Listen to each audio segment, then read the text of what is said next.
The first time I saw the tracks, they were nearly 16 inches long, pressed clear as day into the mud down by the creek. 5 perfectly formed toes and a clear arch in the foot that could only belong to something that walked on 2 legs. My name is Thomas Henderson. I'm 68 years old, and I've just walked away from 150 acres my family has worked since 1892. Now I live in Portland, in a 3rd-floor apartment where the traffic never stops. I sleep with all the lights on. People think I'm just some eccentric old man. They don't know that every shadow on my old property held something that science refuses to acknowledge. This isn't senile paranoia. I have recordings, memories that wake me up screaming, and concrete reasons why I will never go back to the mountains where I was born. My story begins 3 years ago. I was living with my wife, Ellen, on a 150-acre ranch in the northern Cascades of Oregon. Our nearest neighbor was 14 miles away.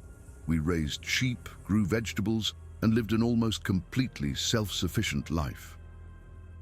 Ellen passed away in March after a 6-month battle with pancreatic cancer. Our children, Jennifer and Mark, came for the funeral and begged me to sell the ranch. They talked about the dangers of a man my age living alone in such a remote place. With no cell service and a landline that went out in every storm, I was completely isolated. But I refused their pleas. My great-grandfather built the house from logs felled in the surrounding forest. 5 generations of Hendersons were buried in the family cemetery behind the house. Ellen's grave, the most recent I knew the dangers: black bears, cougars, wolves. I kept a .30-06 rifle by the door and a .45 caliber pistol on my belt. But there had always been something wrong with the deep woods. Over the years, I'd heard sounds that weren't quite animal and not quite human. Wood knocks that echoed through the forest, vocalizations that sounded like apes, but with an intelligence that made my skin crawl. Ellen always dismissed these sounds, and I convinced myself she was right. After she died, when the house fell silent, I started paying more attention. The knocks became more frequent, in patterns that suggested communication. The vocalizations grew bolder, answered from different directions. Most disturbing were the heavy, deliberate bipedal footsteps from the tree line after dark. During my first summer alone, I found signs: massive footprints, trees with bark stripped off at impossible heights, arrangements of stones and sticks that seemed deliberate. The first attack happened in late July. A young ewe with her neck twisted at an impossible angle. With no claw marks or signs of a bear attack, the carcass hadn't been eaten. 3 weeks later, I lost 7 chickens in one night. Necks cleanly broken, their bodies arranged in a circular pattern. No drag marks, no feeding. Something had reached through the wire mesh and killed them for sport. I reinforced the coop with heavier wire and installed motion-activated lights. When Mark came to visit, he suggested setting up a trail camera with infrared night vision. For the first month, it recorded raccoons, deer, and foxes. I relaxed, convinced the predator had moved on. But as September turned to October, something changed. The normal sounds of wildlife faded, replaced by an unnatural silence. The sheep grew skittish, bunching up near the barn and staring at the tree line with an unnerving intensity. The wood knocks returned with a vengeance, in patterns that resembled coded communication. The vocalizations were deep, guttural calls that blended human and animal elements with unmistakable intelligence. The camera captured anomalies, massive shadows moving at the edge of the frame, bipedal heat signatures far larger than any human, eye shine reflected in the infrared flash set too high and too far apart for any known animal. The presence grew bolder each night, creeping closer to the house. Something was studying my routines, learning my habits. By the 3rd week of October, I was sleeping with the rifle beside my bed. The isolation that had once brought peace now felt like vulnerability. The sheep abandoned the pastures near the woods, terrified. I considered leaving, but this was my home, my family's land. The decision to stay would be both the bravest and most foolish of my life. October 26th began ordinarily. I fed the animals, split firewood, and had venison stew for dinner. Around 9, I noticed the unusual quiet. No crickets, no owls, no rustling of animals. Even the wind had died. I checked the locks, made sure the windows were secure and my guns were loaded. I woke several times that night, until finally, at 2:34, exhaustion dragged me into a deep sleep. I woke to an even deeper silence. No birdsong, no bleating from the sheep. The kitchen window showed the chicken coop with its wire mesh peeled back like aluminum foil, rolled into strips that spoke of incredible strength applied with precision. Blood-stained feathers floated on the breeze. 30 chickens had gone to roost. Now only 6 traumatized survivors remained. The carnage wasn't the work of foxes. It was systematic destruction executed with malice. The camera footage shattered my rational view of the world. At 11:52, a massive humanoid figure emerged from the tree line, a good 9 feet tall, its body covered in dark hair, arms that hung nearly to its knees, broad shoulders, a head that seemed to sit right on its torso with no visible neck.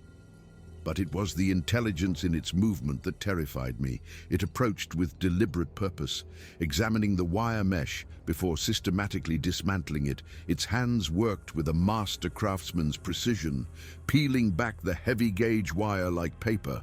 For 35 minutes, it killed quickly and efficiently, snapping necks with casual flicks of its wrists. It killed far more than it could ever eat, leaving most of the bodies untouched.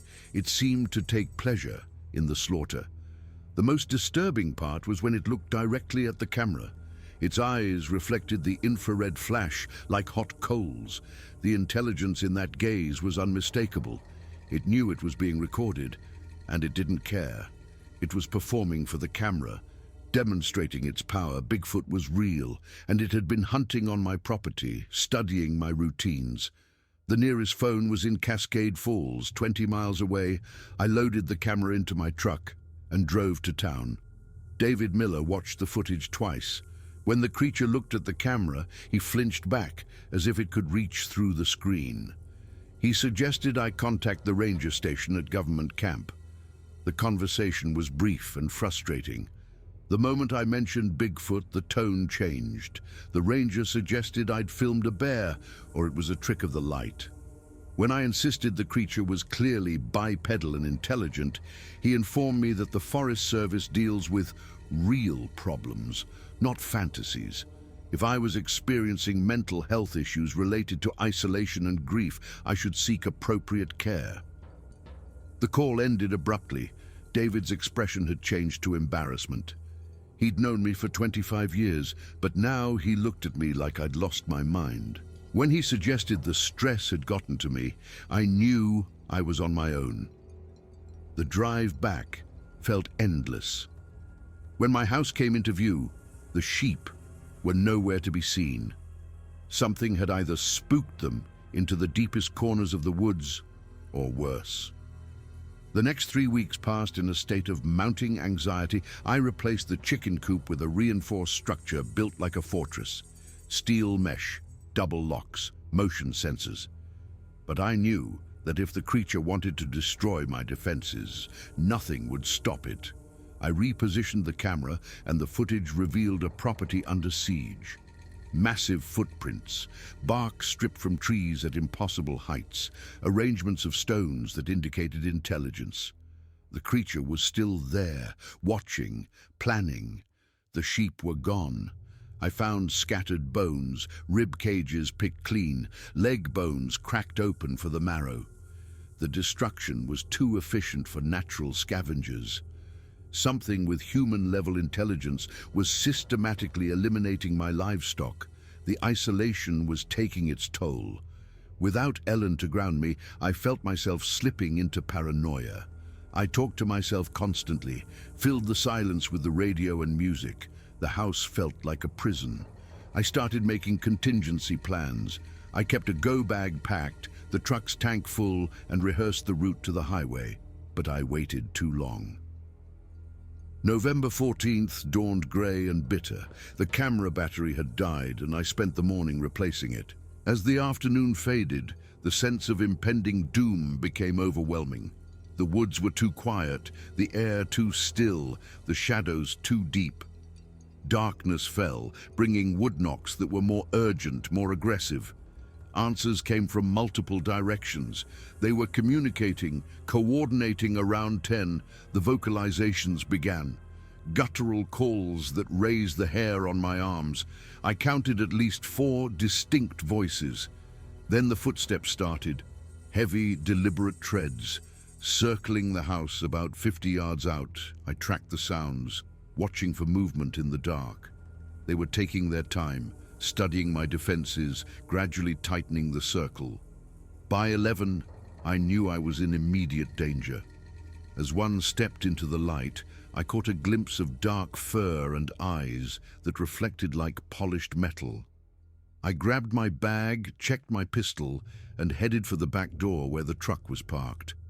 I threw it into reverse without headlights, using only the dashlight 100 feet out. I flipped on the high beams, and I saw them. 3 massive figures emerging from the woods, moving toward the house. Under the headlights, they were even more terrifying, 9 feet tall at least. Matted dark hair, eyes that reflected the light like mirrors, movements that held unmistakable intelligence. They stopped when the lights hit them, turning to look directly at me. Then one of them raised its arm and pointed at me. The gesture was so human, so threatening that my blood ran cold. I slammed my foot on the accelerator and tore down the driveway without looking back. In the rearview mirror, I could see them watching my retreat until the darkness swallowed them. I reached Cascade Falls at 1:12 in the morning. I pulled into the gas station, letting my heart rate return to normal. David Miller took me inside and made coffee. When I finished my story, he suggested I drive to government camp and get a motel room. I spent the rest of the night in his guest room, but sleep was impossible. When dawn broke, I felt like I had aged a decade. I checked into the Pine Lodge Motel. When Jennifer finally called that night, I told her about the attacks and my decision to leave the ranch temporarily. I didn't mention Bigfoot or the camera footage. Some truths were too dangerous. She was relieved that I was admitting I couldn't live alone indefinitely. Within 2 weeks, I was living in her Seattle apartment. The adjustment was traumatic, but at night, I felt safe for the first time in months. I lived in Seattle for 9 months before I worked up the courage to go back to the ranch.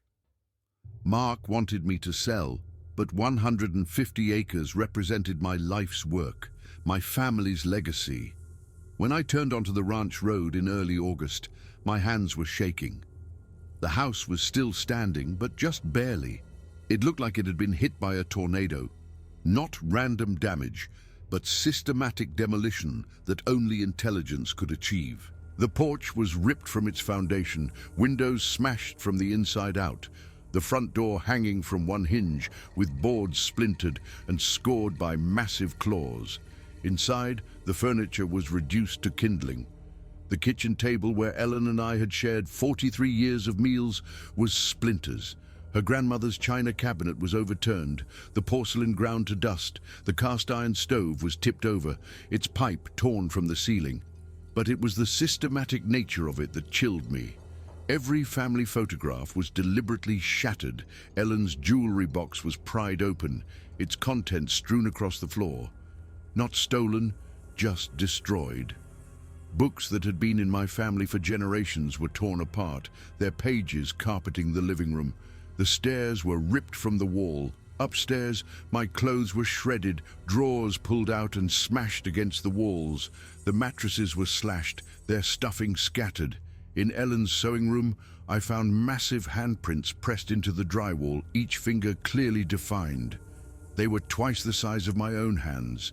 Some were 8 feet off the floor, others pressed into the ceiling itself, as if whatever made them had moved along the walls and ceiling like an enormous spider.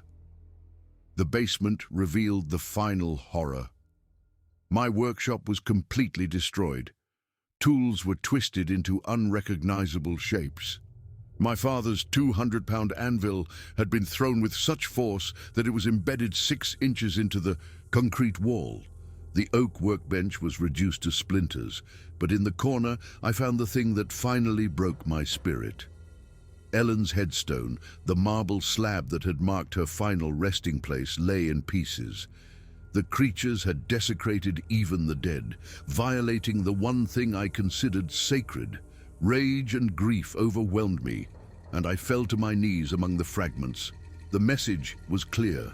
This had been my punishment for running, for abandoning the territory they had claimed. They had taken everything. My home, my possessions, my memories, even the marker that honored my wife. I spent less than an hour collecting the few items that had survived.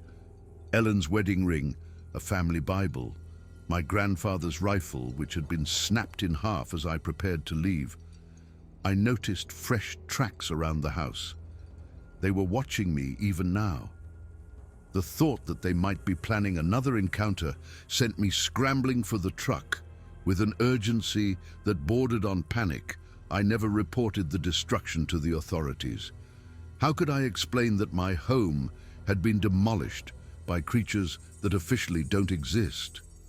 I was utterly alone with a knowledge I couldn't share, couldn't prove, and couldn't escape. Jennifer was shocked by my appearance. I told her the house had been heavily damaged by weather and vandals. The lie came easily, but the truth would have destroyed my credibility. Mark helped finalize the sale. The price was low, and within 3 months, the deed was transferred to a young couple from California. I never warned them. They would have dismissed my story as the ramblings of a senile old man. Besides, maybe the creatures would leave the new owners alone. It was a coward's hope, but it was hope nonetheless. The money allowed me to buy a condo in Seattle. I filled my days with volunteer work at the library, but the nights were still hard. The urban sounds couldn't completely mask the memories of wood knocks echoing through silent forests. Sleep came only with prescription medication. 4 years have passed since I left the ranch. I have learned to function in a world that has no place for the truth I carry. I smile when people talk about Bigfoot as folklore. I've become skilled at changing the subject, but I monitor the news out of Oregon obsessively. Last spring, a hiker vanished on Mount Hood. His campsite was found destroyed, but his body was never recovered. The official report blamed a bear, but the description reminded me too strongly of my own experiences. 8 months ago, I got a call from David Miller. The couple who bought my ranch had lasted less than a year before abandoning the property. They had told him about strange sounds, disappearing livestock, and destroyed equipment. As David described their experiences, I felt that familiar chill. The creatures were still there, still protecting their territory. The ranch sits empty now, officially for sale, attracting no buyers. The realtors whisper about the property being cursed. The price drops every few months, but even desperate buyers sense that something is wrong. I keep the trail cam footage on a flash drive hidden in my closet, the only proof of what I witnessed. The creature knew it was being recorded, and it wanted me to see what it was capable of. It wanted me to understand that I was living in its territory only because of its tolerance. Jennifer worries about my mental health, suggests therapy, Mark calls weekly. They are good children, but they live in a world where monsters exist only in movies. I have considered writing down everything I experienced, but who would believe such an account? The scientific community dismisses encounters as misidentification. Law enforcement treats such reports as evidence of mental instability, so I remain silent, carrying a knowledge that grows heavier every day. Somewhere in the mountains of northern Oregon, intelligent predators hold a territory that humans enter at their own risk. They possess the cunning to avoid scientific detection and the strength to eliminate any threat. They remember faces, hold grudges, and demonstrate a capacity for methodical revenge that speaks to an intelligence equal to or greater than our own. The camera footage documented the existence of beings that challenge everything we think we know about the natural world, creatures that possess the worst qualities of both human and animal nature. They are patient, intelligent, and utterly ruthless in protecting what they consider theirs. I was lucky to escape with my life. The young couple was fortunate to recognize the danger before it was too late, but others won't be so wise. The wilderness is vast, and these creatures have learned to exploit human arrogance and skepticism. They know we won't believe the survivors, won't take precautions against threats that science refuses to acknowledge. Every time I see reports of missing hikers, I wonder if another family is about to learn what I learned. I wonder if somewhere in the darkness between the trees, ancient eyes are watching new victims. The knowledge that I could warn them weighs on my conscience. But who would listen to an old man's tale about monsters in the woods? Who would believe that the stuff of nightmares walks on two legs through the wilderness? The footage remains hidden. 35 minutes of proof that the world is far stranger and more dangerous than most can accept. Someday, perhaps, I will find the courage to share it with someone who might believe. But until then, I will continue to live with the knowledge that there are things in the wilderness that see humans not as the dominant species, but as prey. The house where 5 generations of Hendersons made their home now stands empty. But the forest surrounding it teems with an intelligence older and more cunning than our own. I survived my encounter with the unknown. But I will never truly escape. Every night when I turn out the lights, I remember the sound of massive footsteps circling my house. Every shadow reminds me of shapes moving with predatory grace. Every unexplained sound brings back the memory of wood knocks echoing through silent trees. The trail cam captured the truth that October night. The question that haunts me is whether anyone will ever be ready to accept what it reveals. Whether our species has the courage to acknowledge that we share this world with intelligences that learned to hunt us long before we learned to hunt them. In the deep wilderness, where cell phones don't work and help is days away, ancient predators still lay claim to territory that human maps have never charted. They watch from the tree line, patient and calculating, waiting for the next family to build a home too close to their domain. And when that family arrives, full of confidence in their technological superiority, they will discover what I learned. Some legends are real, some monsters walk on 2 legs, and some truths are too dangerous for civilized society to accept. The footage exists. The creatures endure. And somewhere in the wilderness, they are still watching, still waiting, still protecting a territory that humans enter at their own peril. My name is Thomas Henderson, and this is why I can never go home.